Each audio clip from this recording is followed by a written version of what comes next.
Me llamo Esteban Ríos y trabajé casi 9 años como técnico de mantenimiento en una planta embotelladora de Coca-Cola en las afueras de León, Guanajuato. Lo que voy a contar ocurrió en 2019, durante un turno nocturno que acepté por necesidad, no por gusto. La idea nació del ambiente inquietante del texto base que compartiste sobre una planta, máquinas que fallan y una presencia infantil en el turno de noche.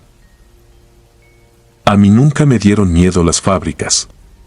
Al contrario, me tranquilizaba escuchar las bandas, los motores y el choque seco de las botellas de vidrio acomodándose en fila.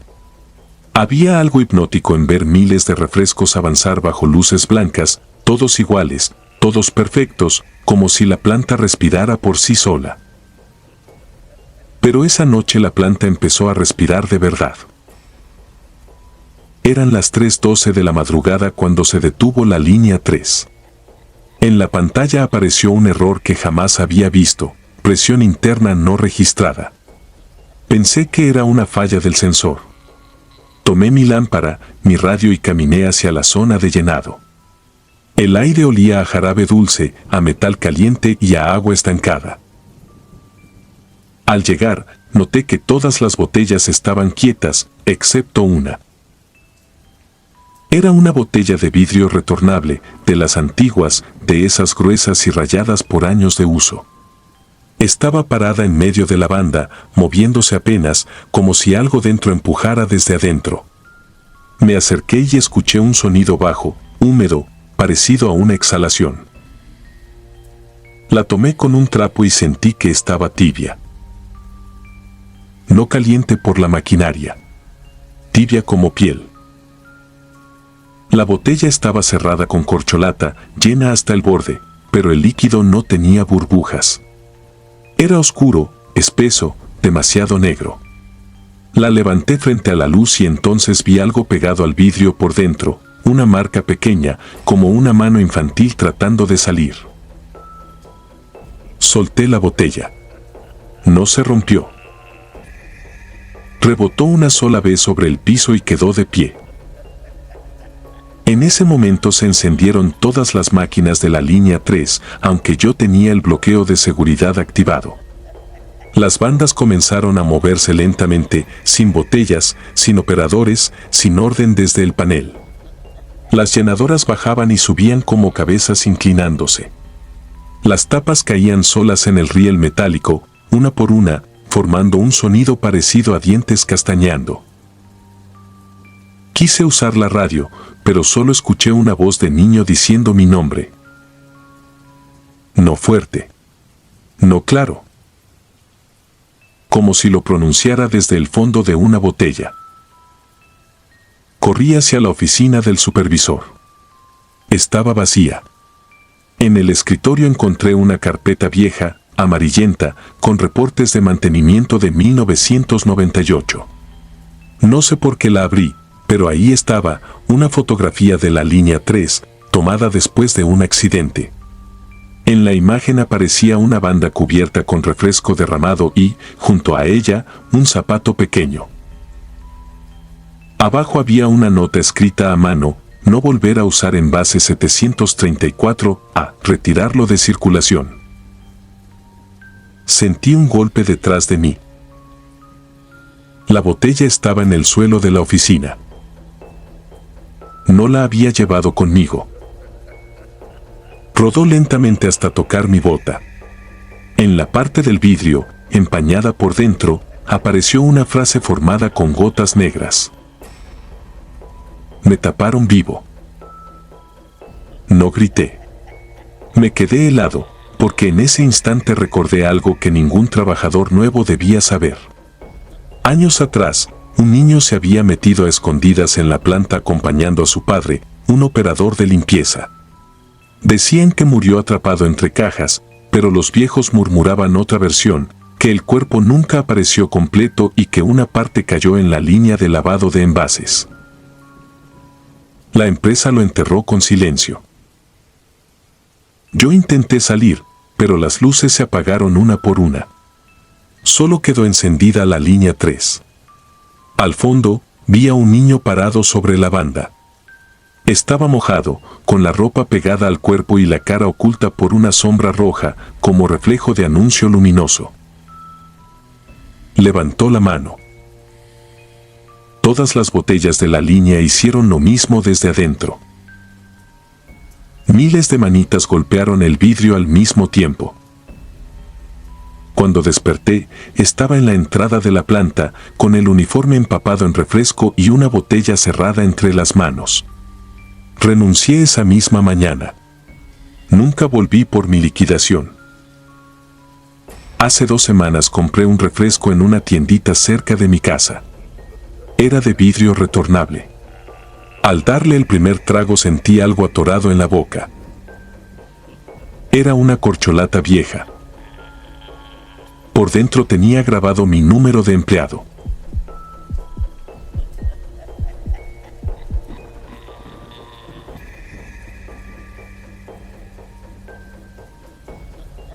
Entré a trabajar en la planta embotelladora en 2019 en las afueras de Querétaro.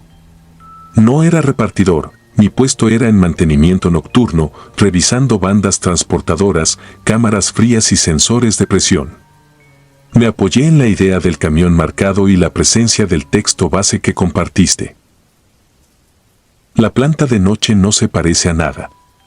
Durante el día hay ruido, camiones, empleados, montacargas y olor a jarabe dulce. Pero después de las 11, cuando solo quedan los de limpieza y mantenimiento, el lugar respira distinto. Las botellas vacías avanzan por las bandas como si fueran huesos transparentes, chocando entre sí con un tintineo que parece de dientes.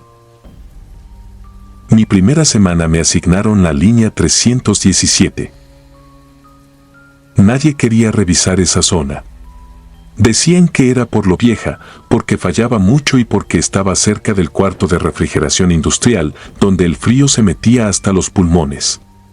Yo no creía en supersticiones. Pensaba que todos exageraban para evitar trabajo pesado. La primera noche noté algo raro. En la banda 317 siempre aparecía una botella llena, aunque la máquina estuviera detenida. Era una botella de vidrio, antigua, con etiqueta desteñida y tapa oxidada. No pertenecía a la producción actual. La tomé con guantes y la tiré al contenedor de desperdicio.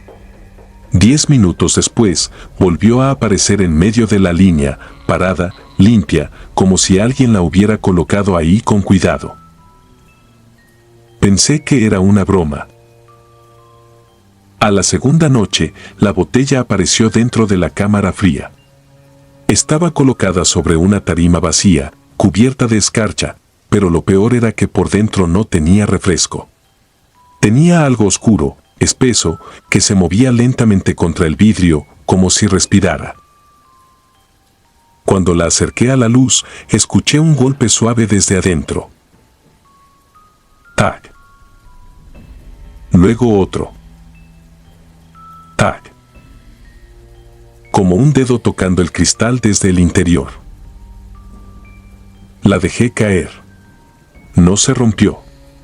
Rebotó una vez sobre el piso y rodó hasta detenerse frente a mis botas.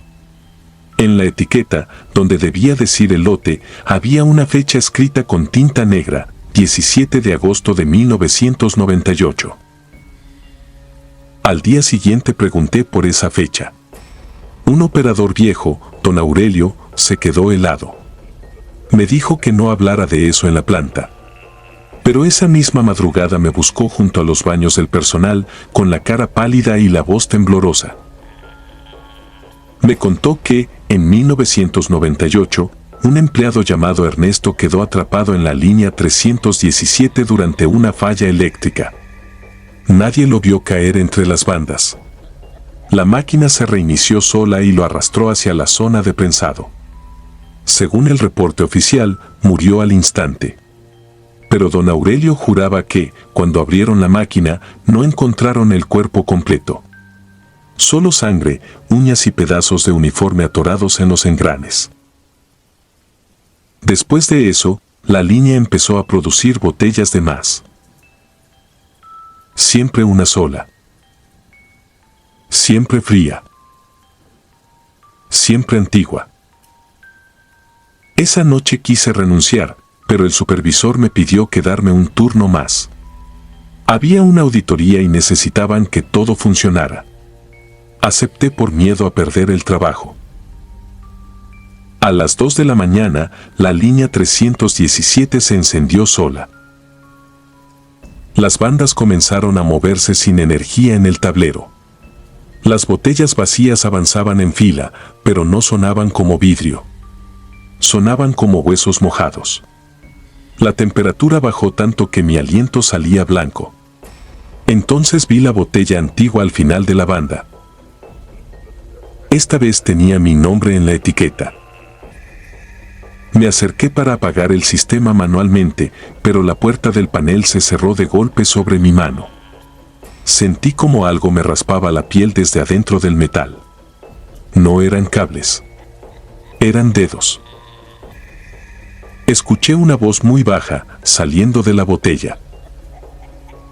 No me dejaron salir. Retrocedí, pero las bandas cambiaron de dirección. Las botellas comenzaron a caer alrededor de mí sin romperse.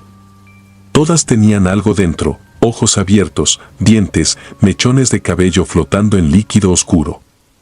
En una vi el rostro de don Aurelio, aunque él seguía vivo esa noche. O eso creía. Corrí hasta la salida de emergencia, pero estaba bloqueada por cajas apiladas que yo no había visto antes.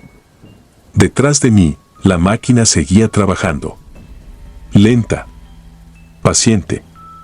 Como si estuviera esperando mi turno. Entonces apareció Ernesto. No caminaba. Se deslizaba entre las bandas, aplastado, con el uniforme pegado al cuerpo y la cabeza torcida hacia un lado. Su boca se abría y cerraba, pero la voz salía de todas las botellas al mismo tiempo. Uno entra. Uno sale. Desperté en la enfermería al amanecer. Dijeron que me encontraron inconsciente junto a la línea 317, con quemaduras de frío en los brazos y vidrio molido dentro de los zapatos.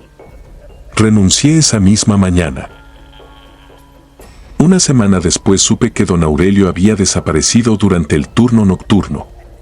La empresa dijo que abandonó el trabajo, pero yo vi una foto que me mandó un compañero. Una botella antigua apareció sobre la banda 317. En la etiqueta decía, Aurelio.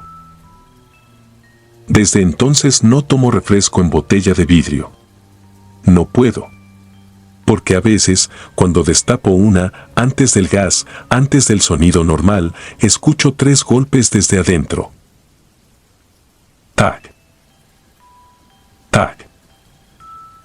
Tac. Como alguien pidiendo salir. Suscribirte y darle like ayuda mucho a este canal. Si ya has escuchado mi contenido antes, te ha gustado y estás disfrutando lo que escuchas en este sector, te agradeceré que presiones el botón de suscribirse. Sin más interrupciones, continuamos.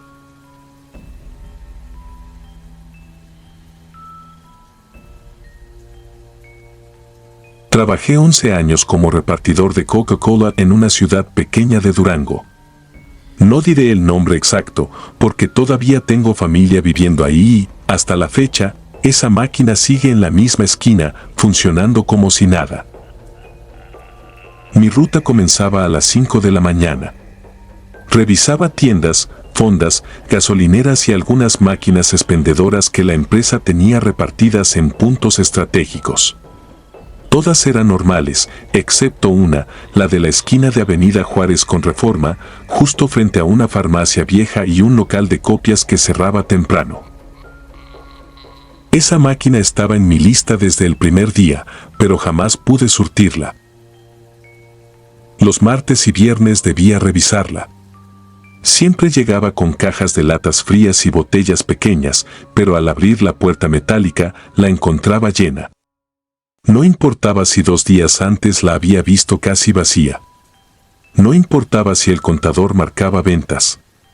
Los espacios estaban completos, acomodados con una precisión rara, como si alguien hubiera metido cada lata midiendo la distancia con regla.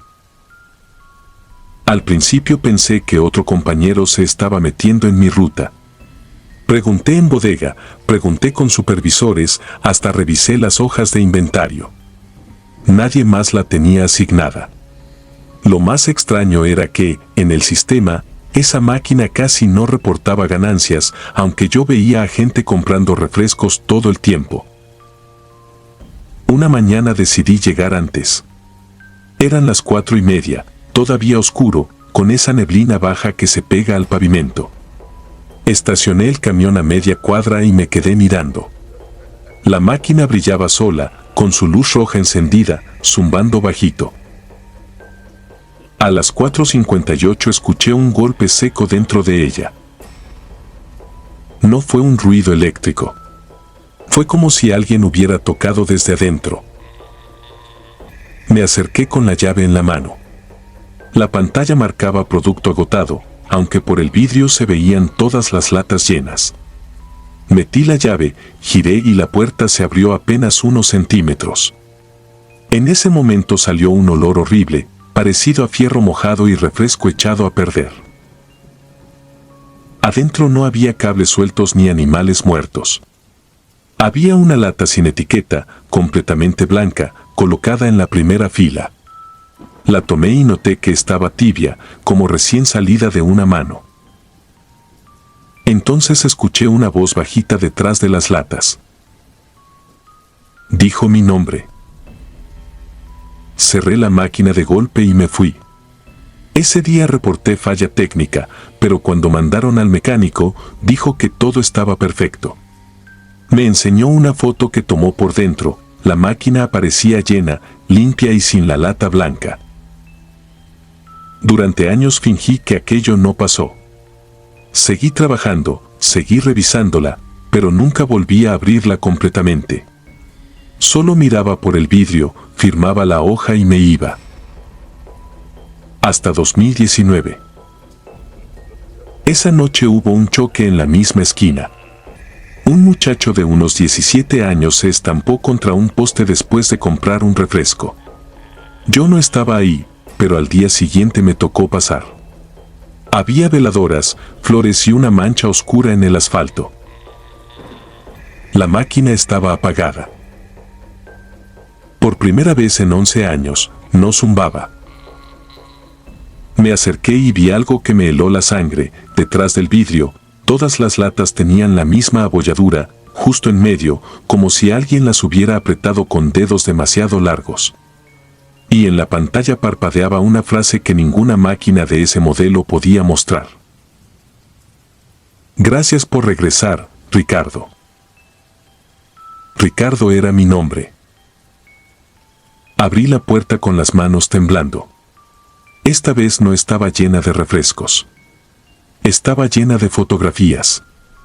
Cientos de fotos viejas, húmedas, pegadas unas sobre otras. En todas aparecía la misma esquina, la misma máquina y diferentes personas comprando algo durante la madrugada. En la última foto aparecía yo, de espaldas, parado frente a ella. Pero la foto tenía fecha del día siguiente. Renuncié una semana después. Inventé problemas de espalda y vendí mi camioneta. Nunca volví a pasar por esa avenida de noche. Hace 3 meses, mi hijo me llamó desde Durango. Me dijo que había comprado una coca en una máquina vieja del centro y que le había salido una lata sin etiqueta. Pensé que estaba bromeando, hasta que me mandó la foto. La lata blanca tenía escrito mi nombre con plumón negro. Y abajo, en letras pequeñas, decía: ya le toca a tu familia surtirla.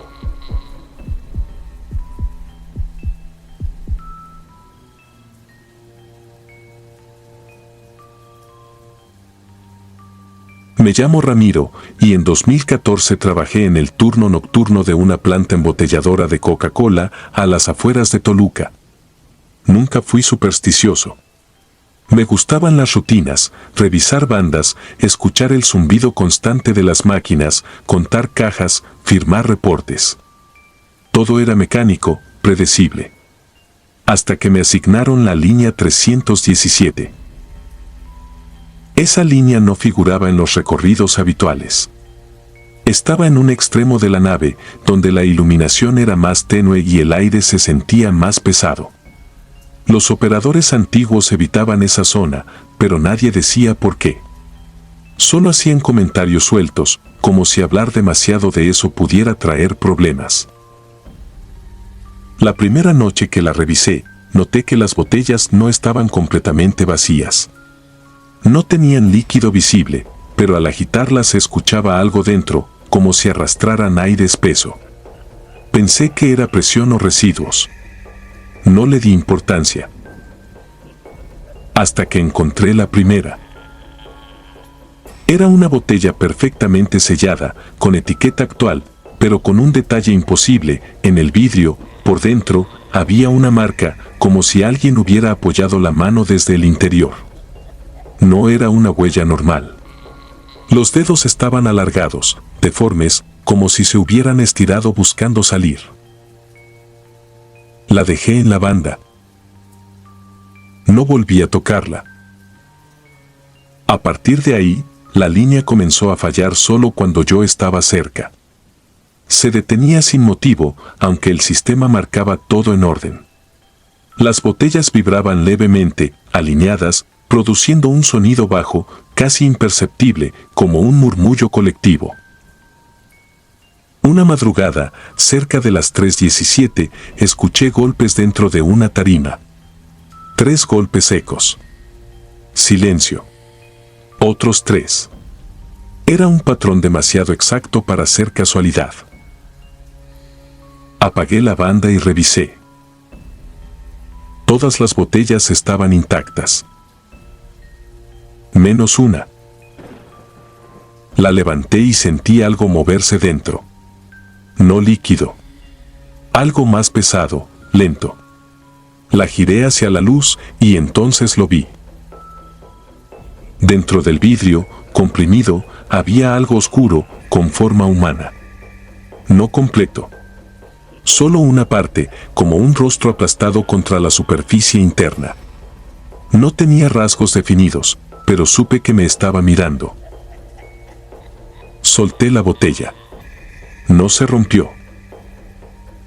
Rodó hasta detenerse sola. Esa misma noche vi por primera vez al hombre. Estaba al fondo del pasillo, donde la línea terminaba en la cámara fría.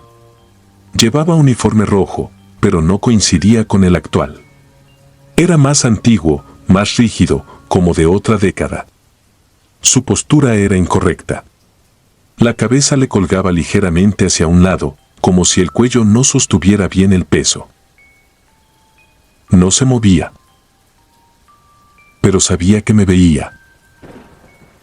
No le hablé. No quise hacerlo. Cuando giré la vista hacia el tablero y regresé a mirarlo, ya no estaba. Revisé las cámaras de seguridad al día siguiente. No aparecía en ninguna. Pero sí había algo más. Las botellas de la línea 317 no permanecían estáticas cuando yo me alejaba. Se movían. No como empujadas. Se reorganizaban lentamente, formando filas irregulares, como si buscaran una forma. En una de las grabaciones, durante varios minutos, se acomodaron hasta formar algo parecido a letras. Mi nombre. A partir de ese momento, dejé de pensar que era una falla. Era algo que me estaba reconociendo.